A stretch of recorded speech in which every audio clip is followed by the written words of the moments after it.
You're welcome to the Law, Finance and Economic Policy Talk Show, where we dissect laws, guidelines and regulations, as well as policies that affect Nigeria and Africa's economy.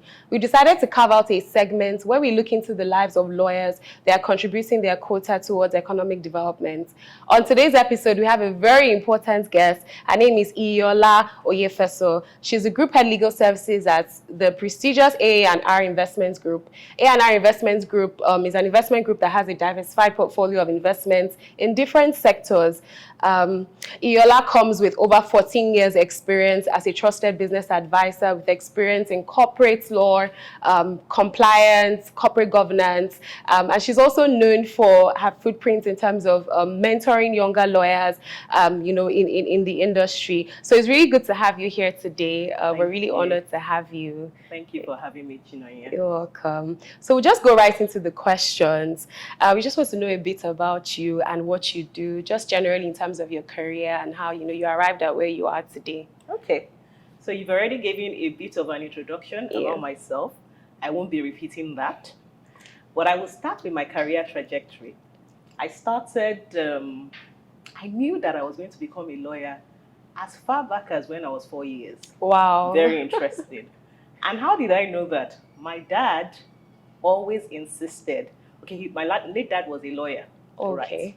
And as far back as I was 4 years, he wanted me to take after him. And so he would tell me that, Iyiola, you're going to be a lawyer. And so what he did was to nurture me throughout intentionally until I became a lawyer. Now, did I like it? I didn't quite like it because it felt like I didn't get the opportunity to do what I wanted to do. Today, do I love what I do? Absolutely. Right. So that's how it all started. I started my career in Bangu and Ighodalo, spent about 2.5 years there before going for my master's at the University of Warwick. Came back and joined the new practice, spent about 2.5 years there as well, and then moved in-house. I've been in-house since then. So I've been in-house for about 11 years. Just to pick on something you said, so you said it felt like it wasn't what you wanted to do at the time. Was there something else you wanted to do? No, just the fact that he insisted without me having any other choice. My friends had the opportunity of being accountants, of being medical doctors, of even being a computer scientist, or doing whatever. But options.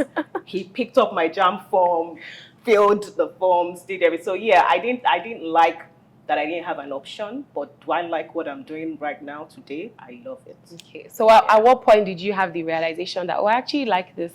Was it while studying it or when you started working? So it was definitely not when I was studying it. I was still a bit resentful then. So I started my career, and it was as I began to solve problems for people and started feeling feeling of fulfillment. So there's that feeling of fulfillment that you get from solving problems, bringing solutions to issues. And the moment I started doing that, I felt more comfortable and I started loving it. And also when people started looking up to me, because people were now telling me, oh, you're a big deal. Oh, wow. You're doing this well, you're doing that well. So obviously that felt that's really amazing. And then you spent about 4 years, you say, in law firm, 2 different law firms, and then you made the switch in-house and you've been in-house. So at what point did you make that decision, to make that transition? Because it's usually a big deal for lawyers to move from law firm to in-house or vice versa. So at what point did you know that, okay, it was time to do this? So for me, I had always known that I wanted to work in-house. Oh, remember that I was that one person that was even forced into studying law in the first place. So I knew that I wanted to go in-house. However, I knew that it was important for me to start out in a law firm so that I get all the requisite experience that will make me function effectively and well in-house. And so that's why I started from the law firm. And the moment I got the opportunity to go in-house, gaining all of the experience that I knew that I had then gained, I went on in-house. Okay. I think obviously you've been very successful in that transition. You're award-winning, you're renowned. How did you build towards, becoming that trusted business advisor that you are today? Thank you. So, the first thing, and I will say this from a practical perspective, what have I been able to do? I think as an employee, as a trusted advisor of an organization, or as an advisor of an organization, one key thing that I've always done is to put myself in the shoes of my employers as the owner of the organization. What would the owner of the organization do in this instance? So the first thing that I do is to first of all understand the objectives and the goals of the organization. What are they looking to achieve this year? Are we looking to maximize profit? And so all of the legal advice that I will be providing, all of the legal support that I will be providing must align with that goal. That's very key. Fantastic. Right? So I am not one that would be an obstacle to an organization or to my colleagues towards achieving their goals. I will typically look for alternatives that would enable them achieve their goal, as long as it's a legal, something that is legal. Yes. Right? So I would not be saying, no, we can't do this, right? I'm the legal compass that ensures that my organization is able to achieve its goal. Then one other major key thing is along integrity, the integrity of your work. If I am not ready to answer that question because I am not sure of the response to the question, I would say, can you give me some time? Yes. Because I am very, very careful about the accuracy of the advice that I give. Yes. Right? And it's okay to say, can I get back to you? Right? Get back to them. And then something interesting, yes, always give an accurate answer, but there will be one or two times that you may have missed something out. Go back and say, oh, I missed this out. This is the accurate information. When you do that over a period of time, your colleagues and your executive management will trust you, to be able to provide advice to them. Right? So that's how I have been able to achieve that. I really like that point about integrity. It's you can always get things wrong, but can people always take your word as it is and know that if there's any issues with what you said, you would come back and rectify that? I think that's really amazing. So there's something that, especially within young lawyers, there's this school of thought of, okay, should I carve a niche for myself or should I just be vast in different areas of law? I have my strong opinions on this, but I just wanted to know what your thoughts are, especially because you work in an investment group. So you have a lot of businesses in the portfolio that you have to manage legal services for. So would you say that it's beneficial to just, carve a niche for yourself, or you need to be well-rounded across board? So it's very beneficial to carve a niche for yourself because people then see you as an expert in that area. Right? But the fact that you've carved a niche for yourself does not mean that you cannot operate within the other practice areas. As an in-house counsel, you'll be exposed to several practice areas, and you should be able to advise and provide legal support across those various practice areas. But it's also good for you to carve a niche for yourself because it's always beneficial. People see you as an expert, and you will also be open to several other opportunities. You could be open to, opportunities from carving a niche for yourself. So, yeah. I think that's I align with that. So there's, in-house conversations for, company secretaries and things like that. You have your responsibilities to the board, but you still function in the day-to-day operations of the business. Sometimes, are there conflicts? Are those roles sort of conflicting sometimes? How do you manage your responsibility to the board and then just your responsibility as an employee to management on a day-to-day basis? Okay. So the truth is, your first obligation as a company secretary or as any employee of an organization is to the organization. Yes. So the question you need to consistently ask yourself is it beneficial to the organization? Whatever advice or whatever it is you're doing must align with that. So yes, you can provide, and there are several responsibilities that you provide to the board, right? Which obviously a lot of them are legal in terms of CAMA already provides for them. There are some that you also need to provide so that the board can align with all of the corporate governance responsibilities, their corporate governance responsibilities and best practices, right? And there are the general, organizing the board meetings, ensuring that they are effective, ensuring that the board's decisions are effectively implemented by the management. And again, going to the management, there are responsibilities that you have to the management. How do you efficiently convey information made by the board to the management and ensure that they also implement decisions made by the board, right? So I honestly don't see any conflicts, and I understand that there might be issues. People wanting certain things and others not wanting. what I always look at is what will benefit the organization. That's how I'm able to balance. Fantastic. Right. So I find that as an in-house counsel, a major aspect of your work has to do with negotiations, negotiating contracts, even internally and externally. So I think you had posted something on LinkedIn that caught my interest when you had to negotiate a transaction, and just being able to balance and ensure that what the organization wants is catered for. So what are those considerations that you put in place when you're negotiating a contract or anything else to ensure that the organization gets what it wants, but then there's also like a balance? What are those things that lawyers should always look at? Because I say this because sometimes you might be on a negotiation table and then there's a deadlock, maybe because one party refuses to balance, and you sometimes find that it comes from the lawyers maybe being headstrong on certain points. How do you come to that middle ground, knowing what to let go, what to stick to? So the first thing I do is I ask the person giving me that task. So because it might not always be the executive management, it could be your colleague, right? Yes. The head of a department saying, oh, I need you to negotiate this contract on our behalf. What do you want, right? Is this very important to you? Sometimes for the business units, I kind of know, what is important because I know the objective of the organization. Yes. So the first thing is, first of all, understanding the objective and the goals of the organization. If our goal is to maximize profit, right, then I have that at the back of my mind. So I'm also then now looking at that contract. Is that contract going to bring in revenue for us? Yes. Or am I going to be losing revenue? Yes. If it is a contract where I'm going to be losing revenue because I'm going to be paying someone for that contract, then you better be aligning with my terms. Yeah. However, if it's a contract where I know that I am going to be generating revenue from, then I'm able to, walk around and see how I can ensure that the other party agrees. But there's always a middle ground. Yes. You won't always be able to get all of the terms that you want, right? However, you should find a way of balancing it in such a way that the other party, you are able to let go of certain things. Then you even come into the meeting when you want something, dearly, like you really want something. You don't come in arrogantly. Leave your arrogance behind the door, and come as though, guys, this is going to be beneficial for the both of us.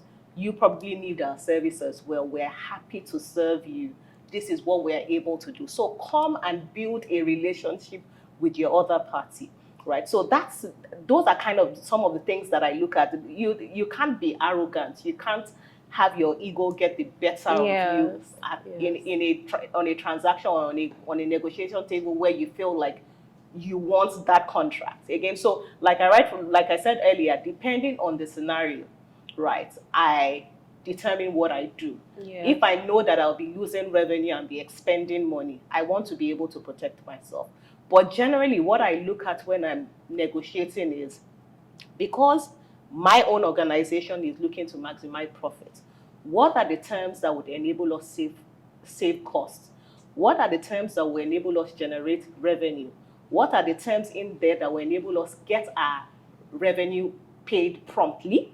Right? How can we ensure that we would continuously generate revenue? So I want to look at the term of the contract. Can I put in a clause that enables us to be able to renew the contract automatically because I know that my organization is making money? Then ultimately, are these terms things that my organization can execute?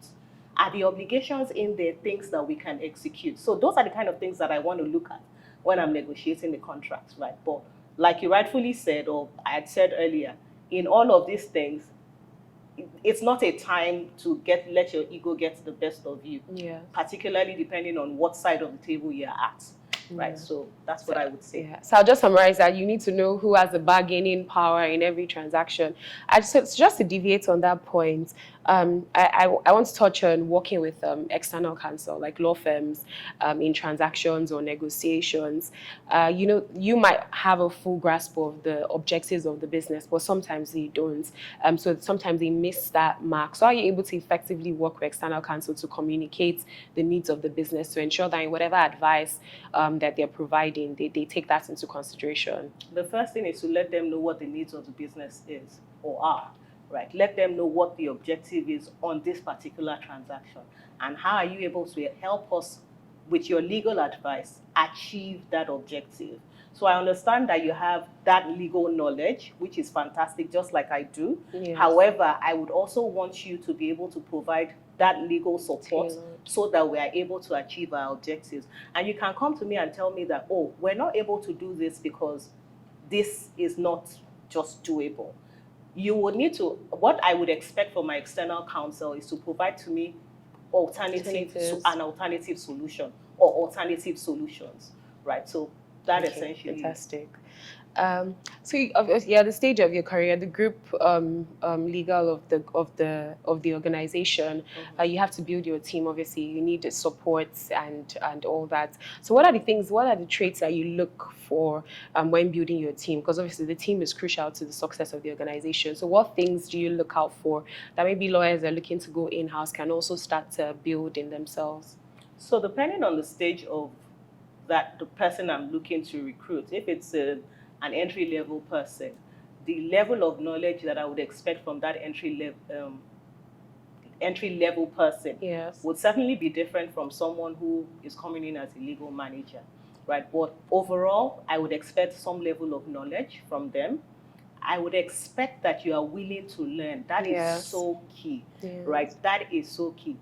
Your willingness to learn, the ability to take initiatives is also very key. I don't want to have to tell you to do something before you know that you are required to do it, right? And more importantly, the ability to be adaptable, right? So those are the kind of things that then, lastly, team play, being a team, that's so key as well, right? I would want to engage someone that I know that is a team player, right? Understanding that the entire team is working together on this task, right? And we're working together essentially. You're not, separating yourself and, thinking that you are the star of the game and you just want to work alone. How are you able to work effectively with your other team members? Are you sharing knowledge with them? Understand that whatever it is that you do within that team is for the benefit of the team and ultimately for the benefit of the organization. Right, so that's what I would say when I'm looking out for. I think that's fantastic. Beyond your knowledge, what are your behavioral skills in terms of being a team player, cooperating with other members, sharing knowledge, and being adaptable? I think those are very key points. So I want to go into another subject. So as a woman myself building a career and all that, I when I look up to, or when I think of how my career has been developing, I always want to ask women that have been successful what sort of challenges they faced, climbing the career ladder. They can be internal factors or external factors, but what sorts of challenges have you faced and how are you able to mitigate those challenges on a day-to-day so that you're, on the same playing field as your male counterparts? So it's always very difficult to be on the same playing field as your male counterparts. And I'll tell you the reason why. We kind of have more domestic responsibilities than they do. Yes. That's my opinion, right? And no matter how learned we are, that's what it is, right? I'm the one that would most likely ensure that the kids are okay. He would also check and all of that, my husband, but the the major responsibility is on me. So how do I ensure that I'm able to, and the reality is that I know you've spoken about many challenges, but there's one major challenge that we all face. Challenge of balancing your work life with your professional life. That's the major challenge. I know a lot of other people will say, oh, there's still stereotypes, there's this, there's that. But the major one that I know that I constantly experience is the work-life balance issue. And how have I been able to address this? I have a fantastic support system, right? Even though I feel like I should also be delegating some tasks, some more tasks to my support team, but I do have a fantastic support team. I also work within an environment that allows me to work from home. So we have a work from home policy where you work from home at some days of the week, and on other days of the week you work physically in the office. They're only concerned about the delivery of the tasks that you provide, right? And also we have flexible working hours as well. As long as you are able to deliver your work and promptly, nobody is looking at the time that you have, you are spending doing it, right? So there's also that as well. So those are the key things that have helped me to be able to, balance out my work-life balance, balance issues, right? So that's the major one that I've had to face. I found that the last few conversations I've had have been centered around a support system, and I think it's actually hitting into me that you can't do it alone. You can't. So you need others to help you. Yeah. And I also like the fact that we're speaking more about the more internal factors as opposed to, okay, I face bias in the workplace and this, but actually the things are just natural to the way we are created and how we need to balance those things. So I really like that idea, and I think it's something that we should all take on. So generally, lawyers complain many times, even when you're either in your law firm or in-house, but just speak about, you're not a unit that maybe is generating income. So sometimes it feels like you can be, undervalued in like the business food chain. So what can I do as a lawyer to more actively show my contributions for the business to actually see me as important? Because, some organizations naturally understand the importance of compliance, especially if they're in a regulated entity, regulated sector. But if not, sometimes it might be difficult to actually show the true value. What can I do to show my business that my work is valuable and therefore for them to see me as valuable? I think the first thing you need to do is to, first of all, even highlight your achievements. And I always advise, if you can do it daily, do it. What are the things that I have done for this organization that has helped the organization to move closer to achieving its objectives, or that has helped the organization to achieve its objectives? That's an achievement. Write it down. You can do that daily, you can do that weekly. The moment you have a clear understanding of what your achievements are and how they positively impact the organization, like you are able to say, because of this, we've been able to generate this revenue, then you understand your value and you are now able to articulate and communicate it to your organization. And so when you sit at an appraisal, it's easier for you to speak to your value. You're speaking to your line manager and you're saying, this is because of this contract that I reviewed, we're able to generate this amount of money. Because of this contract that I reviewed, we saved this amount of money. Because of this settlement agreement that I reviewed, we saved this amount of money and we were able to keep this amount of money.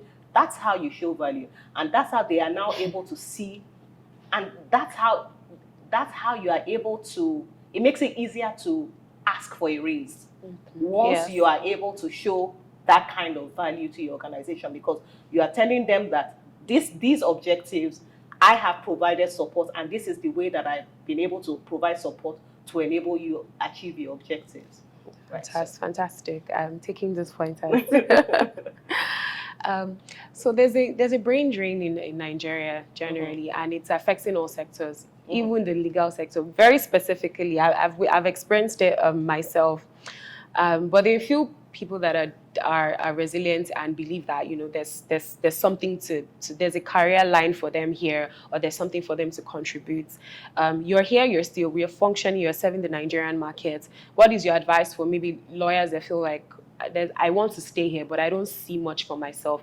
What's your advice in terms of building a career and just remaining resilient? Okay, so what I would say is you have to be very clear on what you want. If you want to stay here in Nigeria, you have to be very clear on your why. Right, very, very clear on your why. This is where I want to be. This is what I want to do. I don't think that I will get that opportunity outside of Nigeria. This is where I see myself in the next 5 years. This is where I see myself in the next 10 years. You have to be very clear on your why. Be very clear on your goals. Draw up a plan as to how you would achieve your goals, because those are the things that will keep you when it seems like there are difficult times. But more importantly, with a clear plan on achieving your goal, you will keep moving forward. Right? So you would look back, you can keep track of what you've achieved, and you will clearly see that you've moved from where you were to where you want to be. So by staying in Nigeria, I'm not saying that there won't be challenges. There won't be times where you would ask yourself that, did I make the right choice? However, what will keep you focused is drawing up a clear plan, knowing what your goal is, first of all, and drawing a clear plan as to how you'd achieve your goal, and keeping track of your goal, and knowing your why. Why do you want to be here? So as long as you keep thinking about that and maybe a couple of other things, it will keep you focused. Right? So that's what I would say. Fantastic. So I think we've done a lot of, career and law. Let's relax it a bit. So just on a personal level, what are your hobbies? Besides work, besides being a mom, a wife, what are your hobbies? What do you do that keeps you sane? I love traveling. I love experiencing new culture. Yeah. I just love relaxing. Sometimes it's just relaxing alone in my room and not having to think about anything. I love doing that as well, right? And besides being a lawyer and being a mom, anything that helps to impact other people positively, I love to do that. But if it's just enjoying myself, it will be traveling. And then, of course, hanging out with my friends and eating good food. I love to do that as well. So, yeah. What does a typical day in your life look on a work day and on a weekend? Wow. Okay. So, on a week, which one should I start with? Anyone. Okay. So, I'll start with a weekend. Weekend, I'm already tired from the week. Yeah. So, I would typically be in my room, under the duvet, just lying down and relaxing and not having to think about anything. Except, of course, I have work to do. Then I sit up and I get job work done. But I try to push everything to during the week so that I can spend enough time to rest. Right. So my weekends, and of course, spend time with my children as well. Go out to eat sometimes. Right. During the week, what do? I supervise a team of lawyers. What do? We provide legal support to our organization, helping them ensure that they don't get into trouble, and helping us also, the organization, ensure that we are able to generate revenue and save costs and ensure that our brand reputation is intact. Fantastic. Fantastic. Can you describe yourself in 3 words? Usually difficult for lawyers. It is. So I would say I'm a very compassionate person. I am self-driven. I don't need anyone to drive me to achieve my goals. And the third is very tough to say because it's almost like it's 2 words. I'm excellence-driven. A nice way of saying a perfectionist. Right? It's a nice way of saying a perfectionist. So if I'm working with an artisan, oh wow, you have to know what you're doing. Otherwise, I would notice that line is not aligned. And even with my work as well at the office, my team members already know. And that's what they always learn when they join the team. The first few things you learn is that, the attention to detail has to be key. Is that just as important as all the other legal points as well? So yeah, that's me. Yes, fantastic. So just 2 more questions and I'll let you go. So generally, just what's your advice to a young lawyer that's just looking to be successful, looking to actually be good at what they do, be excellent? What's your advice to them? So I would say define what success means to you, because the reality is that success to me might not be what success means to you. And as soon as you define that, you would hear me speak a lot about setting your goals and drawing up a plan.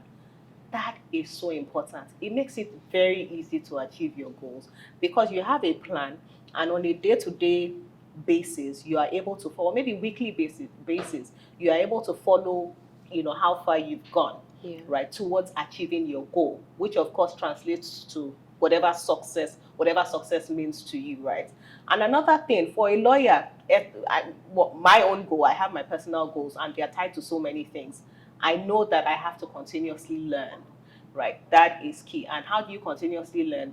I go for trainings. I pay for my own training sometimes. So that's something that I have to tell young lawyers. Young lawyers would wait for the organization to send you. Be clear on what you want your goal to be from the outset. In the next 5 years, this is where I want to see myself. How am I going to get there? Draw up a plan. What are the things I need to do to be able to get there? Articulate it. And then, of course, there's no way that you get to those places without having to fill up skill gaps and knowledge gaps. So that's where trainings come in. Right? So you go for trainings, attend webinars, and do all of those things that would help you close your skill and knowledge gap. Right? So, There are a couple of other things, but those are Yes, like the the major things basics. that I would say for now. Yes. Then our last question. So we see a lot of from you in terms of sharing your experiences and advice to lawyers generally, and also in terms of I see a passion for like mentoring and just ensuring that there's knowledge out there. So what can we expect to see from you? More on that, and just generally like in the next 5 years, what can we expect to see besides career and everything else on that? Yeah. So, I mean, that's an interesting question. For me, certainly it would be continuous. First of all, I'm very big on impact. Yes. Very, very big on impact. It gives me a lot of joy, right? So I will be doing a lot of things that would show impact, that would help the younger people, and not only younger lawyers. I'm currently mentoring a professional who's not even a lawyer, but has some needs that she feels that some goals that she wants to achieve, and she sees that I'm able to help her achieve that. Yes. So not necessarily, so I will be doing a lot more mentoring, I'll be doing a lot more coaching, right? I will be doing a lot more sharing of knowledge, and I will be doing all of that across various platforms. So you would be seeing that in the next couple of years. I'm very big on, recently I've been very big on ESG, sustainability, venture capital. You'd also be seeing a lot of that in terms of the posts that I put out there and the knowledge that I put out there. Okay, so, well, we're all looking forward to it. I mean, we've already been benefiting from you so far, so we look forward to that. That brings us to the end of the episode. I hope you enjoyed it. So we'll leave her LinkedIn profile so you can just connect and, follow the good work that's being done there. Thank you very much for sticking to the end, and thank you very much for coming on the show. It's been a pleasure having you. Thank you. And we'll see you at the next episode. Thank you.